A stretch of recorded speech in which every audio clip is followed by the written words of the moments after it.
Ladies and gentlemen, you may remember this photo either from watching my videos or seeing it online because apparently it spread all over the internet. Today I am going to make something very similar except with all movie characters, so not just Star Wars. It's gonna be massive, it's gonna be absolutely insane, so let's just go ahead and roll the intro.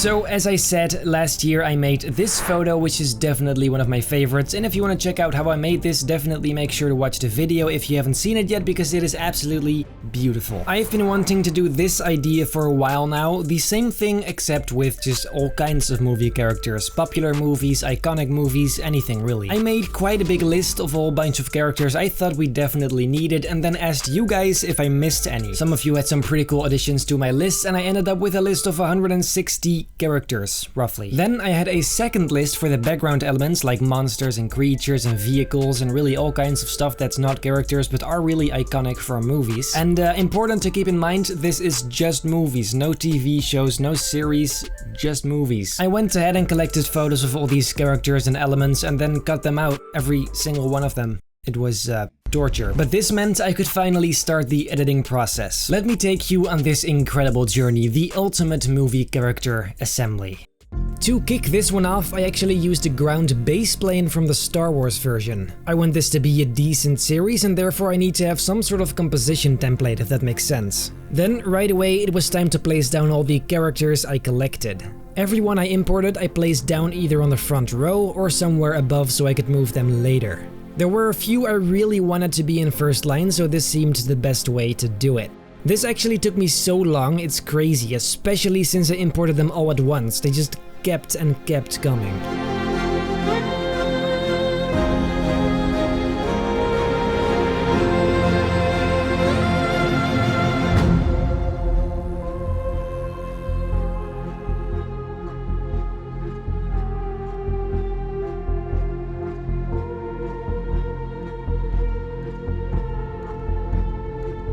This turned out kind of a mess, but later this will be fixed big time. I filled up the last empty bits of the front row and started assembling the second row. Here I wanted the characters that were still important but not more important than the ones on the front row. Take this prioritizing method with a grain of salt though, cause there are some insignificant characters on front and some big ones in the back. It's also just kind of random every now and then. A factor that resulted in this is that some characters I couldn't find full body images of. If I only have waist and up, they of course can't be in the front row. This process continued for quite a while. It took a second, but finally all three rows were complete and surprisingly, like last time, it pretty much fit exactly. I didn't have the feeling there were too many open spaces or cramped areas, definitely a good thing. Then for the big boys, I had a few creatures I wanted to put in very big in the background, obviously Godzilla but also Kong, a T-Rex and 2 Transformers. Later more things would be added of course, but these I already had lying around. To fill up the sky, I used a very wide sky photo, which I added various effects to make the horizon look very nice and bright. This I would later need for the hazy effect. I also added a moon in the background, which was going to be the main light source coming from above.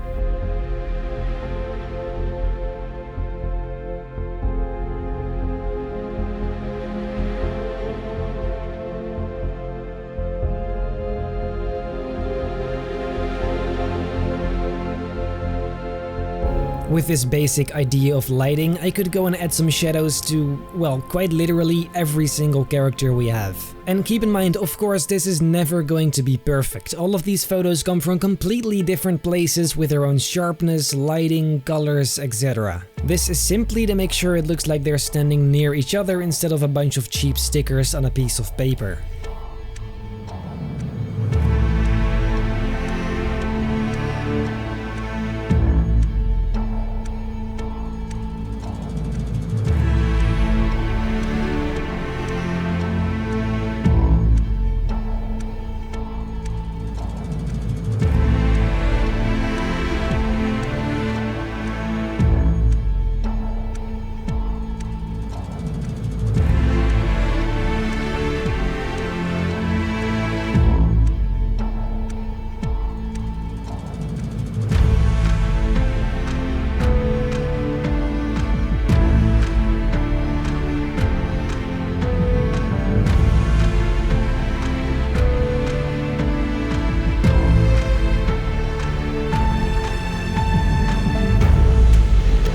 Years passed by, after which I did the same thing but with highlights. Similarly to the Star Wars version I did, the light was gonna come from behind, from the moon, creating these very strong rim lights on all of the characters. This is by far the biggest game changer in this kind of work, where it's technically impossible to make it look realistic. The aim, however, isn't to make it look realistic, but rather get it to look as good as we can given the circumstances. It's about the global picture, which will look fine using this technique.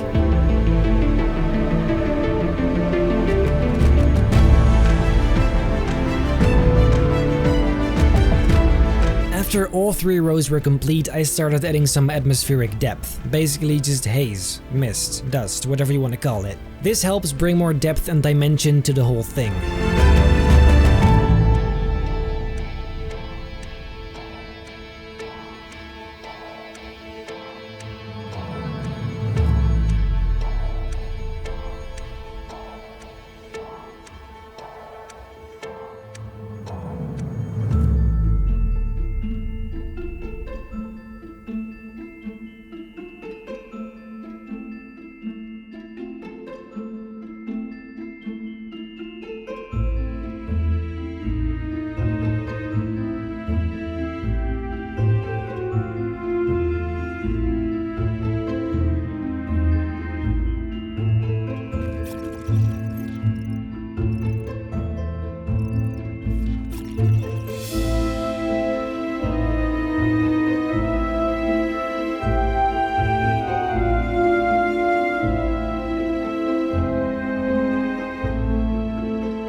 To give the indication there's a whole crowd standing behind them, I added the same crowd backdrop I used on the Star Wars one. If it's the right color and brightness, it'll actually look fine and definitely make it look like you put more effort into it than you actually did.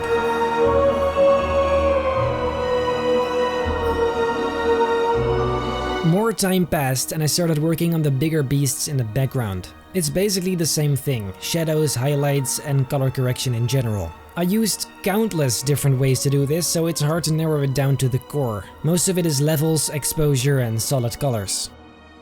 Later, I'm going to add buildings on the skyline, I'm gonna add various spaceships, creatures, and other cool things in the sky, and I'm upgrading the entire thing with additional effects and a camera raw filter.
And there you have the final results. I know for a fact I missed some characters, there's no doubt. There's a lot of movies and it's just impossible for me to have included every single popular one, so if I did miss some, I am incredibly sorry. I am curious, which one do you like better, this one or the Star Wars one? In my opinion, the Star Wars one has a more celebration type of vibe, where the new one is more cinematic and just overall badass. I wouldn't know which one I prefer, I guess I like both. Members of this channel have already seen this fully finished edit on the community tab post for members only, so if you're interested in seeing things before the initial release dates, make sure to join this channel. Then I guess that is it for today. If you like this video, make sure to leave a like and a comment, and if you enjoy my overall content, feel very free to subscribe. That would actually mean the world to me. Then I hope I'll see you in the next episode of building...